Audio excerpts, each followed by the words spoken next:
Welcome everyone to the Balthazar NFT Gaming Podcast. Today we have Long from Anomura here, who is launching a game. We have some NFTs coming up here, so I'm excited to learn more, Long. But before we do, can you just kick it off with who are you and what do you do with this team? Sure. So I am the founder and game director at Anomura. We are backed by a studio known as Virtually Human. We are also the creators of Zed Run and also Human Park. Some really big games that were really original coming out in 2018. So we've been in the space for a very long time. Yeah. So you guys have had some big games before. You know, I especially recognize Zed Run. They've been with Balthazar for a while now as well. What's the idea behind this new game here, or this new venture? What kind of sparked it? What's the storyline behind it? Sure. So Virtually Human. Obviously, we did a lot with horse racing. Really brought to life the NFT through an interactive experience. We want to do stuff like that again, but this time we're really more focused on gameplay, in particular indie games. Anomura, you can see right away, is a pixel art game. So the first thing you think about is something back to like the 90s, 80s, old school nostalgic video games. That's the type of vibes we're trying to hit. We're trying to create a game that is very strategic, a lot of RPG elements, and just very kind of like a completing the suite of all types of entertainment at Virtually Human. So what kind of player would you say would get excited by this game? Is there any other games maybe you could compare it to, or at least the genre, the style? Who should be the ones that are really excited about this?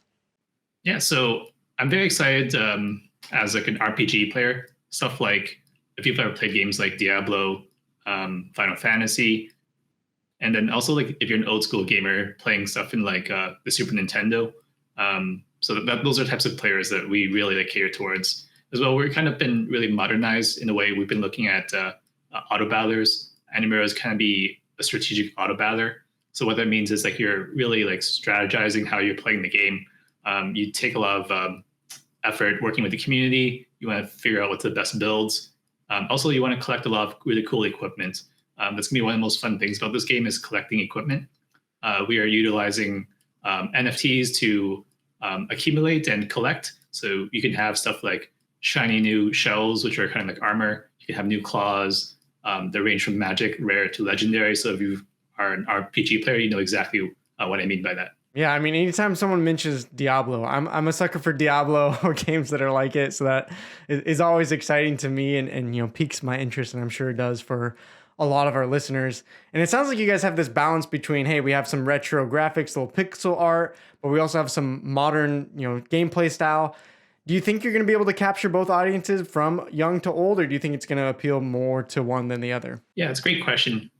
We want to appeal to both sides. Definitely our imagery, our vibes are very kind of cartoony. We're using a lot of animals. When we play like old school games like Donkey Kong or Echo the Dolphin, you see these really cool pixel animals. Those are the types of graphics that we're utilizing. We also are really big into wildlife conservation. That's one of our big goals, is to use blockchain to incentivize charitable giving towards wildlife. We are partnered with Ariel, which is a carbon offsetting platform that has calculated and offset our entire mint. As well, we're also giving back additional carbon offsets, which contribute to planting mangrove trees in Indonesia, as well as restoring kelp in Southern California. So we really just want to educate people from all ages on like what's going on with wildlife. There's so many really cool, iconic animals you've seen from these old school games, but yet you don't know much about what's going on with the environment. So it's some really cool ideas we're also approaching with Anomura. Yeah, thank you guys for doing that. I think that's really cool that you're, you know, using these games and this new technology for the good of the world, right? And I think that's one of the things that I'm starting to see a couple other projects do, but you know, in the news, the press, all the Web2 gamers who are watching Web3, they see them as scams, they see them as hurting the environment, they see them as rug pulls. Do you think things like this are going to change that narrative over time to say, hey, we're actually doing good things with these NFT projects? Yeah, so that's kind of one of the big goals. As I was like building up our team, it's kind of hard to find like pixel artists that believe in Web3. I don't blame them, because there's been a lot of like rug pulls. There's been a lot of art being stolen. As well for games, the quality of games in Web3 just haven't been that great. What I mean is that they're more like investment vehicles or transactional or or you're trying to make like a living off of it, the focus on being a true game and having a lot of fun has been kind of missed. So we've been trying to restore a lot of the imagery back to blockchain and Web3 games by doing stuff like contributing to the wildlife, and as well being very strategic. We're very much like capturing all those vibes that we got in the mainstream game and putting them on blockchain. In fact, when you're playing Anomura, when our game is out, it's going to be really close to something that you download from the App Store. You wouldn't know that it's blockchain powered. We're trying to make it very seamless, so you can sign up with your regular Gmail account or your social login, play out the game, try it out, and then you're going to be educated on how the blockchain dynamics work. We want to really educate people, especially in the mainstream audience, to understand blockchain and to see it as a technology that's being utilized instead of like something that's like has no point. Yeah, I always think it's funny when people are saying NFTs are a scam. And it's like, well, NFTs can be used to be a scam, but they're just technology, right? There's nothing inherent about NFTs being a scam. I mean, that's like saying, the internet is a scam or phones are a scam because, people use them to scam others. But if you can just make it so that people don't even recognize that, hey, this has blockchain NFTs, and then slowly introduce it over time, I think that can change that narrative. So I'm curious for you and the team, how do you educate them over time? I'm thinking I'm a new player to the game. I download it. I know nothing about crypto. Maybe I've seen Dogecoin or something silly, on the news. So what do you do to educate me? Do you just, slap it in the game itself with the video, or are there other ways that you've thought about bringing people into this blockchain space? Yeah, so one of the things we're really focused on, we're also working with you guys, Balthazar, and trying to figure out ways we can integrate people without wallets. We also think that people are signing all these transactions that are happening in Web3 right now and not knowing exactly what they're doing. Users shouldn't have to just sign something that they have no idea what it is without proper explanation. So we'll try to abstract that as much as we can. We'll do all the public documentation that says like we're doing this way. You don't need to know that. We're building up a reputation. There's tons of people are going to be playing and testing. We're backed by a very reputable company that's been in the industry for a while. So those are the types of things that will make us stand out. We also, really interestingly, are integrating blockchain into the lore of the game itself. One of the things that's really lacking in Web3 games is the lack of lore. There's no storytelling. So much of this game will be about the story, about the narrative. Our mint sequence, so you'll be able to mint on next week, or that's September 13th, depending on when this podcast comes out.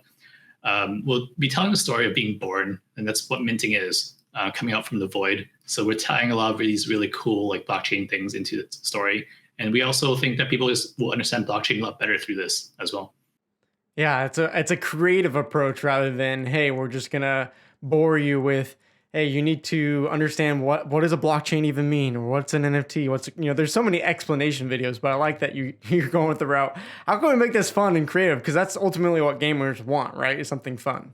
Yeah, definitely. We just want you to enjoy this game, and just like any other game, like just because blockchain's under the hood doesn't make it like any less fun than something that doesn't. And then you guys also, I just saw, had a pretty exciting announcement with Atari. So you want to explain a little bit, what does that partnership look like? What does this mean for you and the game? Yeah, so we're really excited to be partnering with Atari. We all grew up playing these really old school retro Atari games that we know like have just been made for the sake of having fun, not for the sake of like earning or monetary incentive. So that's why we thought they were a great partner. As well, like a lot of their artwork integrates really cool and really well into our pixel art. We have some featured parts of the Anomura coming from IPs such as like Asteroids, Adventure, as well as Pong. We also want to do a lot of interoperability with Atari itself. What that means is like they're going to be building a lot of these really cool blockchain games featuring those IPs. We want to integrate them and reward people who own our NFTs with the ability to experience Atari IP games as well.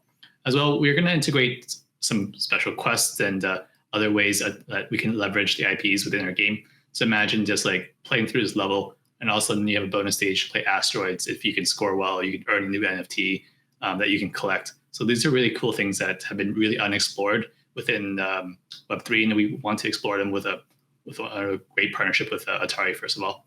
Yeah, that sounds really exciting. And I'm curious to get your thoughts on Atari being in this space in the first place. What do you think they have to offer? Because I've heard from when they've announced things getting into Web3, some people are like, "Oh, that's amazing. This is really cool that they're going to this new technology." And others have just kind of looked at it and said, they're just trying to resurrect something from the dead for a cash grab. Like, what do you think Atari brings to this space? I recently listened to an Atari podcast about the ET game, and then also it was really interesting to showcase that Atari was one of the biggest companies of like all time in the 70s when they made the TV interactive by releasing their console. They also opened up their console to allow indie developers to create their own games and launch it and monetize within the Atari console. The same thing is kind of happening with Web3. That's why we think Atari exploring the space, doing what they once did in the 80s and 70s again, is a really exciting endeavor for them. We, like me myself as a blockchain game developer, I'm seeing blockchain as a new opportunity to launch these new experiences that is a new platform that have yet to really reach its limits and potentials. Like for example, wildlife conservation, we're doing donations directly to charities. We can do this through Web3. We can do this through tracing those transactions. We couldn't do this in Web2. So it's just something very interesting and different. There's a lot of new ideas that we're also approaching, especially with NFTs, ownership, and collecting them. We think that's also a really cool thing. One last thing that we're also thinking about is establishing things like player profiles, your identity on the internet. We think stuff like ENS has been really great. There's more opportunities to have awards and badges, stuff that you can get from quests. And we want to do that in a decentralized manner. I think it's all very exciting. Well, congrats to you and the team on that partnership because it seems like a really big deal, and it's cool that you guys have secured that and now announced that. I want to talk a little bit through this launch, though. You mentioned it before, but we haven't really dug into it at all. So what's this upcoming launch? What could players buy? What can they purchase? What are these NFTs going to be used for?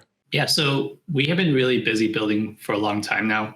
Like I said, Virtually Humans, we've been around since 2018. Our game has been in production for more than almost a year now. So we'll be really excited when the game is finally released. Our NFTs have also been through the incubator for a very long time.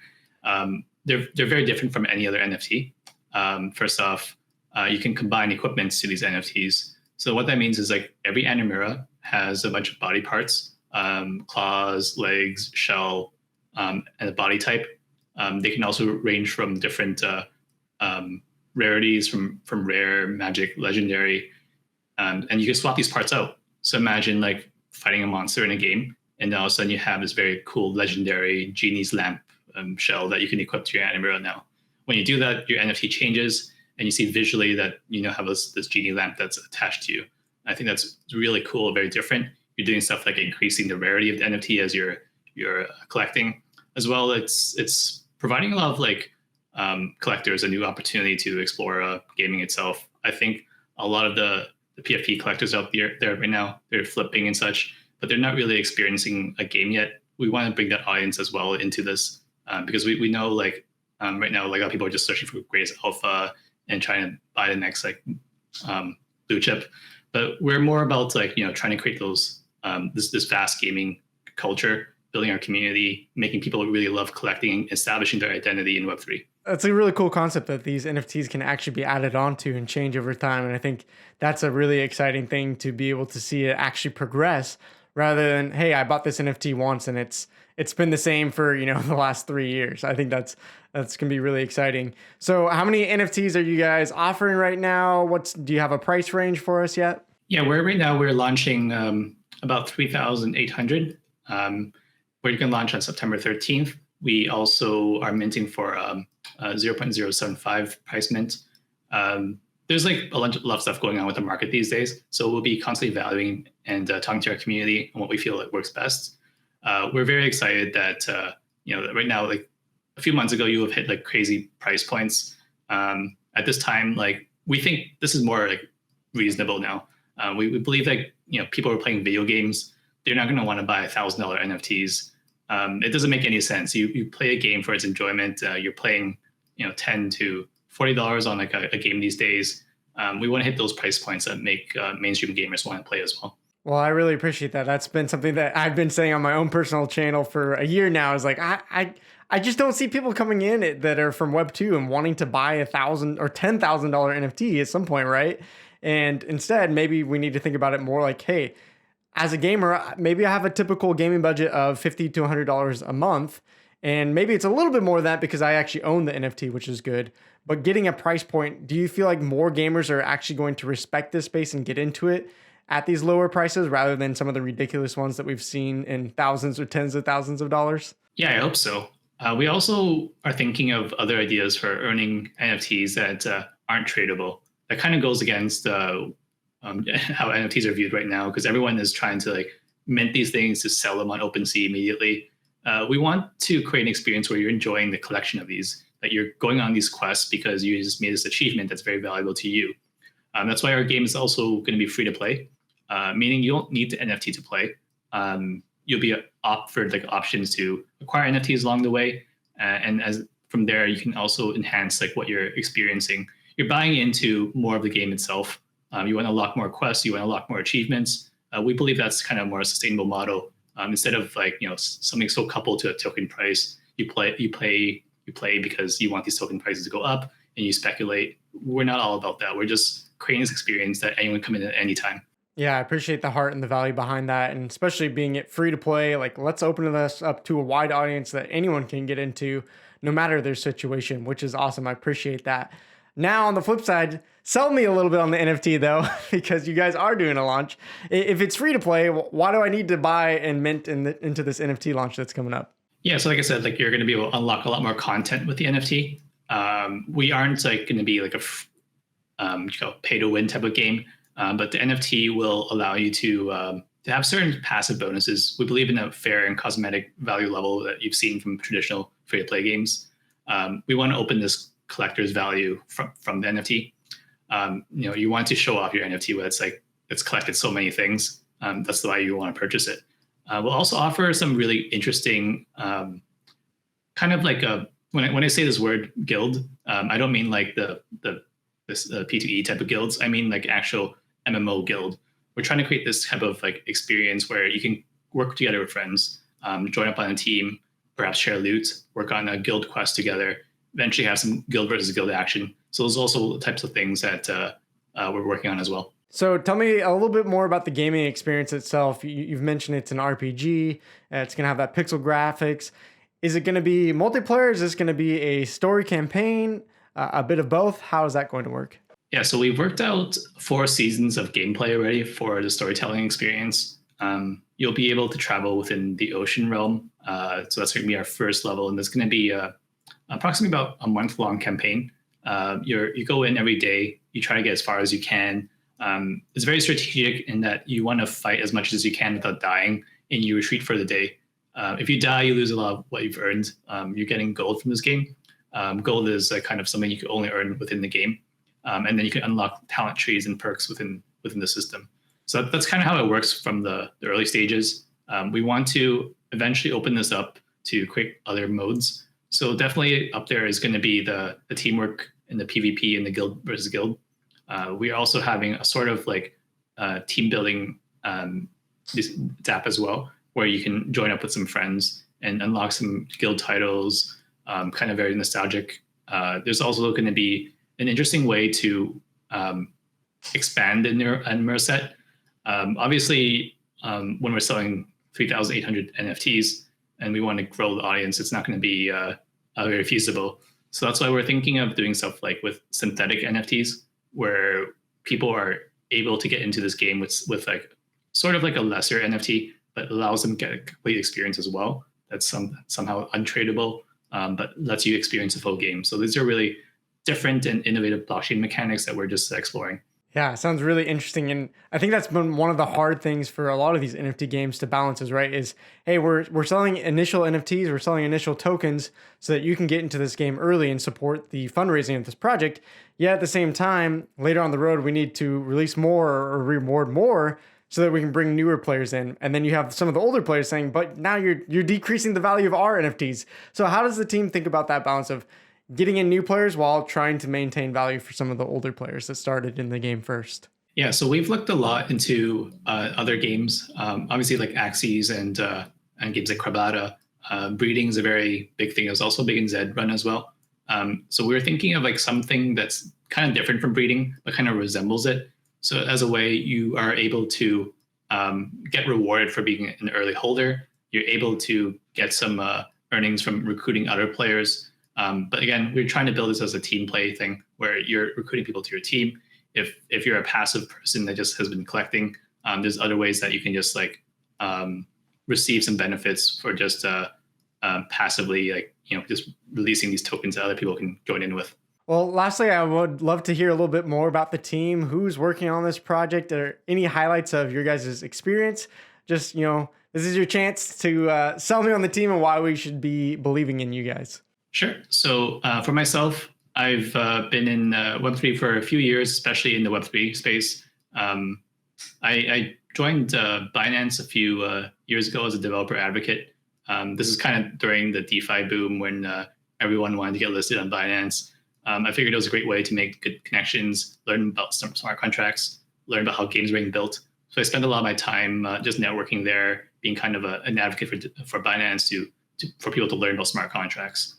I've also worked with a talented team called Project Galaxy that's developed a lot of infrastructure, and I think they're creating identity as a service for blockchain games and other platforms right now.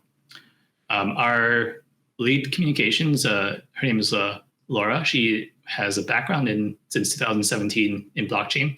She did her thesis at UN Peace University for blockchain sustainability. And it was a really interesting talking to her because I met her through playing DDR back in college, believe it or not. And then I figured out she and I were working in the same industry, so she was pretty easy to sell, especially when I'm building something really cool and directly in her passion. We have also Bernice, who's been really cool in learning about marketing in the Web3 sense. A big thing about our team is that we are actually minting so many of these games, so many of these PFP projects to learn more. You can see how influential it's been inside our Discord. You can see how active we are. As well, I haven't mentioned the last but not least, we have Virtually Human, which has been around since 2018. I work personally hand-in-hand with the CEO, Chris Lorenz, Chris Ebling, and Rob Saha really closely. I've done a lot of strategy with Zed Run and Human Park and a lot of architecture and creating stuff like a Unreal Engine type of game for Human Park. So yeah, we're also staffed over 100 people internationally. So yeah, we've just been here for the long run. Awesome. Well, I love to hear the experience behind the team and your project. Congrats on building this, and I'm excited for your guys' launch upcoming.